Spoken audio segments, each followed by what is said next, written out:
Hello, everyone! I am so happy to be back. Happy New Year, Merry Christmas. I haven't been here in 2 weeks because we had 2 weeks of holidays, 2 weeks at home with the kids. That was fun, to say the least. But I'm happy to be back. I'm happy to start working this week. I've been missing that. And today is a little unconventional because I am doing something that I've never done before. And I'm a little scared of doing this. And this is not a reaction video. This is just me talking about things that you might do wrong in singing, and I'm going to tell you how you can do it better and what you can do instead. And then in the end, I am going to talk about my first year on YouTube. I'm going to reflect on that. I started YouTube last year in April. And it's been 8 months of me doing YouTube. I had my goals, I almost reached them, and I'm just gonna talk about my experience and some of my plans, and I hope that will be useful. Let's start. So, the first thing that I want to talk about is that when the singer comes to a lesson and they choose to sing the hardest song ever. And when I was starting out like 7, 8 years ago, that would be Whitney Houston or Celine Dion or Beyonce or Ariana Grande. And now the biggest example that I get from my singers, my beginner singers, is Golden, obviously, because that song is everywhere still since summer last year, and everybody wants to learn to sing that. But as I said in my video, the link will be somewhere here, it's the hardest song ever. It is, truly, because it has the range of like 3 octaves. And why do you want to do this to yourself? Especially if you're just starting out. It's like, imagine you're going to the gym and you're trying to lift 100 kilos. You're going to injure yourself. And that's the worst case scenario because you don't know the proper technique. And the same goes with singing. You need to learn the basics. You need to learn how to breathe first because you'd be surprised. But a lot of people have really shallow breaths. So you need to really learn how to breathe, how to use the muscles in the body. How can you help yourself? You need to get to know your voice, its capabilities, what's your range, how to expand your range, and all of that. So you really need to do it step by step. And I'm not saying that you will never be able to do this. I'm just saying that you can set this goal. Like, imagine that you have a mountain that you need to climb to, and the Golden is on top of that, or any other song is on top of that mountain. And then you go there step by step. And again, if you really want to sing some specific song, you love it, you're obsessed with it, that's fine. Try to lower the key of the song. That would be an option. And you really need to make a plan for yourself, what you can do in this song, what you cannot do in this particular song, and then you need to plan it out how you're gonna get there. It can be really hard to do it by yourself, especially if you don't know anything about the voice. So of course, advice would be to find a teacher that can design an approach specifically for your voice and for your needs. But I get that it can be really expensive. So try to sing something simple.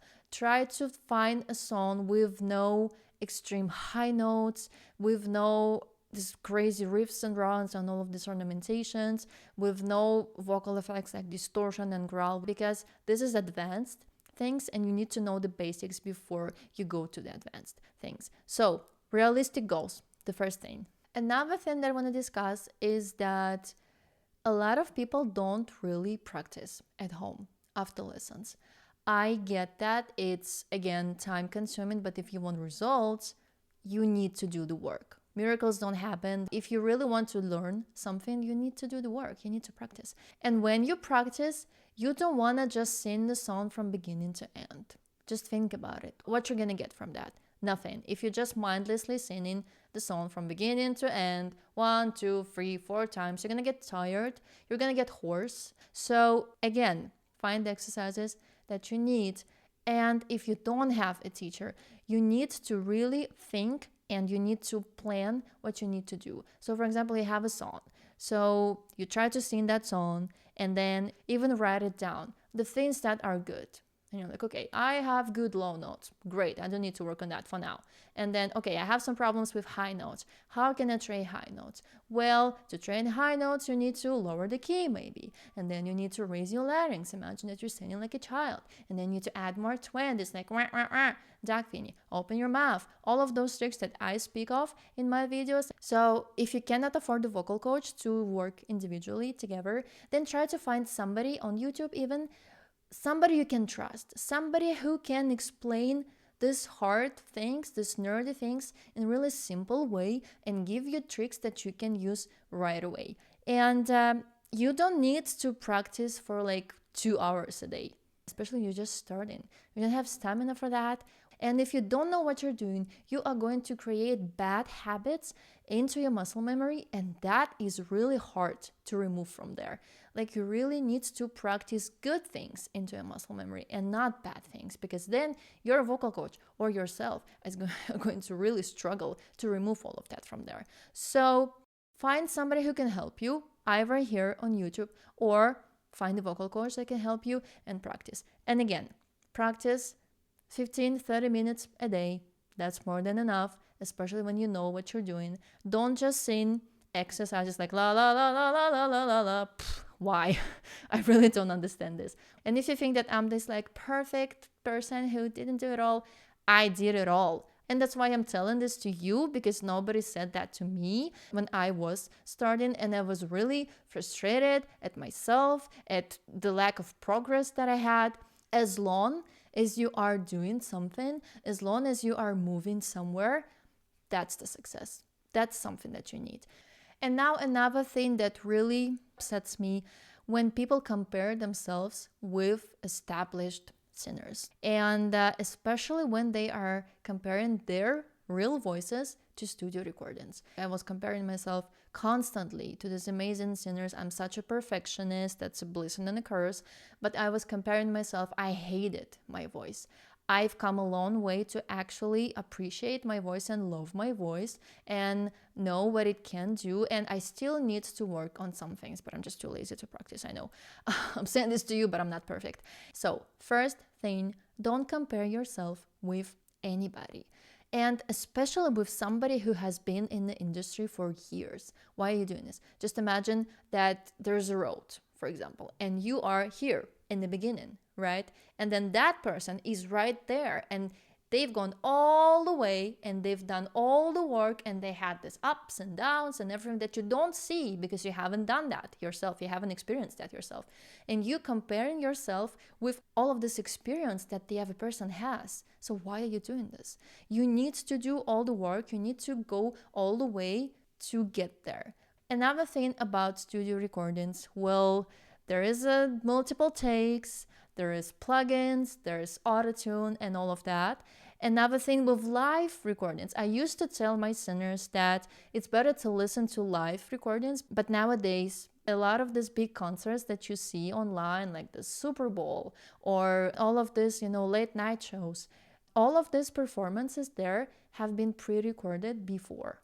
Just in case something happens, just in case singer, I don't know, falls and trips and whatever, anything can happen, right? And then they do some post-production on this. So don't compare yourself to them, because this is not real, and you're never gonna listen to a real voice of that person, because the only way to do that is to just stand with them in a room and listen to them sing. But it's never gonna happen, because they're like these amazing stars that are feels like they're like up there and you're down here. But they're not. They're just regular people, and they also have their ups and downs, and they are not perfect. We are not robots. They cannot sing perfectly all the time. It's like when you are progressing at something, you have this like waves. It goes better, and then you have a dip, and then it goes better again, and then you have a dip again. And the more you practice, the more you work on something, the dip's gonna get smaller. But there's still gonna be some dips, because we are not robots, we're humans. And the way we sing and the way we are doing something is going to be affected by so many different factors and so many different things. The way we slept, the way we ate before, have we been drinking, have we been sick, and all of that. It's all connected. And the one thing that I want to say here is that if you are singing with the song and you can hear the vocals, the original vocals, you need to stop doing that. It's okay to do that when you are just learning the song, you don't know the melody, there's some tricky lyrics and all of that. That is fine, but when you know how to sing that, and when you know the lyrics, you need to find the good backing track. And there are many resources for that online. And there's a lot of backing tracks on YouTube, on different websites, so use that. And another thing, you need to record yourself. That doesn't mean that you need to have this like mics, expensive things, expensive software and all of that. You can just use your phone, and you need to record yourself every time you sing the song, for example. And then it will be so fun to go back in like 1 month or 3 months or 6 months and listen to how you've been singing 6 months ago. That is so fascinating, and that can be a little cringy. You're like, oh, I don't want to listen to the sound of my voice. It's so weird. I don't like it. I get it. You hear yourself differently when you are singing in the room versus the recordings, but you just need to get used to it. It's still beautiful. You need to learn to appreciate and love your voice. The only person that you want to compare yourself to is your old self. That's it. So I feel like I've been talking a lot, and I don't want this video to be too long. So a little reflection on what I've just said. Stop comparing yourself with others. You don't know their journey. You need to do the work, and everything's gonna be fine. Don't set too unrealistic goals. And another thing, practice. 15-30 minutes a day. Find yourself a good vocal coach. Find yourself somebody on YouTube that can explain things to you that make sense for you. Okay, I hope that was helpful. And now a little reflection on 2025. And a little thing about me is that I wanted to start a YouTube channel for a long time, and I'm a perfectionist, as I said before. So it was really hard for me to actually start because I thought I don't have enough expertise. I needed to learn more things. I needed to read more books. I need to practice my own voice. I need to be better at speaking on camera and all of that. You are never going to progress until you actually start doing something. It's not going to change if you don't change it. Don't overthink it. And I finally did that, and I am so happy. I have amazing singers coming here from YouTube, and they are such sweethearts, all of them. I love all of them. I'm so grateful that they chose me, and I have lots of plans for YouTube. I want to do some, tips and tricks videos where I just talk and explain it on some examples. I'm going to do a lot of reactions still, and I just want to do this. I just want to share the things that I love the most, and the vocals and music and different singers, and maybe you learn something new, and then that's great. That means that I did something good, and it makes me really happy that I finally did that. And about the goal, I wanted to reach 10,000 on YouTube last year. I'm now at roughly like 9,800 people, and I'm grateful to each and every one of you. So if I didn't have a little vacation before New Year, I would have probably gone there, but it's fine. I'm missing like 2% of people of like 10,000. So it's good. Thank you for being here. I hope that video was helpful. I don't want it to be too long, so I need to stop now. And I really enjoy doing this. I really hope that you are learning something new. Thank you for supporting me. Thank you for supporting the channel. So like, comment, subscribe. As always, if you learned something, please write it down in the comments, and maybe you have some other questions about singing. I would be happy to answer that in new videos. And I really hope you had good holidays. I really hope that you had a nice start of 2026. So I'll see you. I don't know why I did that, but I'll see you in my next video. Bye, guys.